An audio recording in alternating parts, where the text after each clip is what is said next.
Мен 2019 жылы су жаңа көлік алдым. Мен кеше караокеға барып достарыммен қыдырдым. Міне осындай өткен шақта болған іс-әрекеттеріңізді айту үшін сізге past simple, яғни өткен шақ қажет болады. Жасалу жолын қашан қолданылатынын білгіңіз келсе, видеоның соңына дейін қараңыз. Кеттік. Сәлем достар, сіздермен миссис Мадина.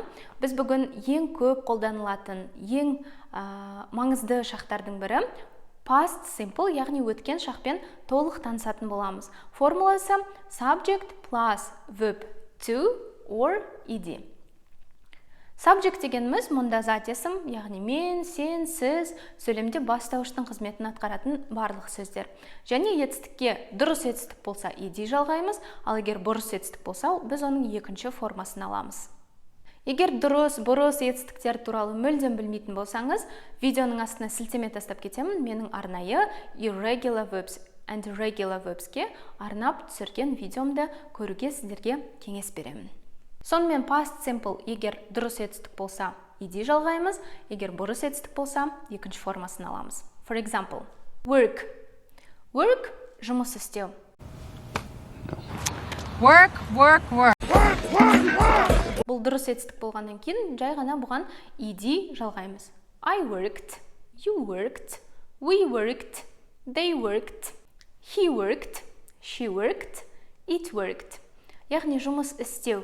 Мен жұмыс істедім, сен жұмыс істедің, олар жұмыс істеді, біз жұмыс істедік, ол жұмыс істеді.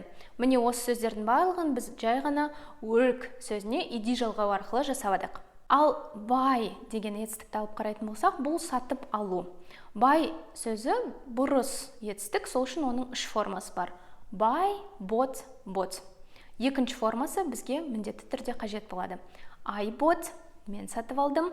You bought, сен сатып алдың. We bought, біз сатып алдық. They bought, олар сатып алды. He or she bought. Қыз немесе ұл сатып алды. For example, I danced a lot yesterday. Мен кеше көп биледім. I sang a lot yesterday. Sang сөзі sing сөзінің, яғни өлең айту деген етістіктің екінші формасы. I sang a lot yesterday. Мен кеше көп биледім де, мен кеше көп өлең айттым. В общем, было весело. Жалпы өткен шақ, айтып тұрғандай, қашан қолданатымыз белгілі, я? Өзіміздің өткен шақта жасап қойған, осы уақытқа дейін болған іс-әрекетімізді айтқан кезде қолданамыз. For example, I walked in the park yesterday. Мен кеше паркте қыдырдым. Болымсыз сөйлемді құрастыру үшін бізге did деген көмекші етістік қажет болады. Жалпы болымсыз түрі did plus not, я? Did деген етістікке not деген сөзді қосу арқылы біз didn't деген сөзді шығарамыз. Бүкіл болымсыз сөйлемді жасаған кезде сізге осы didn't қажет болады. For example, I didn't work, you didn't work, we didn't work, they didn't work, he didn't work, she didn't work. Жалпы past simple'да болымсыз сөйлемді және сұраулы сөйлемді жасау ең оңай, себебі жаттап алатын нәрсе тек қана did. Did тұрған жерде етістіктің екінші формасы немесе ed деген сияқты қолданылмайды, олар мүлдем жоқ болып кетеді, етістіктің бірінші формасы ғана болады. For example, I didn't see you last week. Мен сені кеше көрген жоқпын. Ал сұраулы сөйлем жасау үшін did сөзі барлық бастауыштың зат есімнің алдына шығып кетеді. Did I work? Мен жұмыс істедім ба? Did you work? Сен жұмыс істедің ба? Did we work? Біз жұмыс жасадық па? Did they work? Олар жұмыс жасады ма? Did he work? Did she work? For example, did he work abroad in 2005? 2015 жылы ол шетелде жұмыс жасады ма? Басқа шақтар сияқты past simple, яғни өткен шақтада өзіне ғана тән сөздер болады. Олар yesterday, кеше, last week, өткен аптада, last month, өткен айда, last year, өткен жылы, the day before yesterday, кеше аргүні, 2 months ago, 2 ай бұрын, 2 years ago, 2 жыл бұрын, when I was born, мен туылған кезде. For example, I met my wife 2 years ago.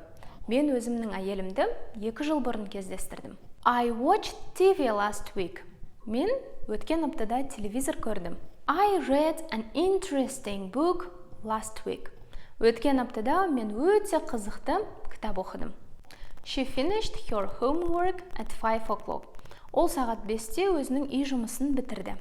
I was born in 1996. Мен 1996 жылы туылдым. I watched Harry Potter last month. Өткен аптада мен Гарри Поттерді қарап шықтым, көріп шықтым. Және біз көп қолданылатын to be етістігі am is are деп сіздердің естеріңізде қалған шығар. Сол past simple'да, яғни өткен шақта was, were болып өзгереді. Жалпы to be бұл бұрыс етістікке жатады. Оның үш формасы бар. To be, was, were, been. Не үшін was, were десеңіз, жекеше түрдің барлығына was қолданылады, ал көпше түрдің барлығына were. For example, I was born in 1996. Мен 1996 жылы дүниеге келдім. You were good friends. We were good friends. Біз өте жақсы дос болғанбыз. Яғни жекеше түрлер үшін I, he, she, it үшін was болады, ал you, we, they үшін were болады. Болымсыз түрде wasn't, weren't, ал сұраулы сөйлемде was және were бастауыштың, яғни зат есімнің алдына шығады. For example, I wasn't born in 1996.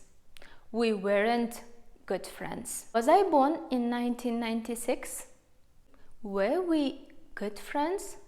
Ал енді ed етістігінің қай уақытта, қашан, қалай жалғанатынына тоқталайық.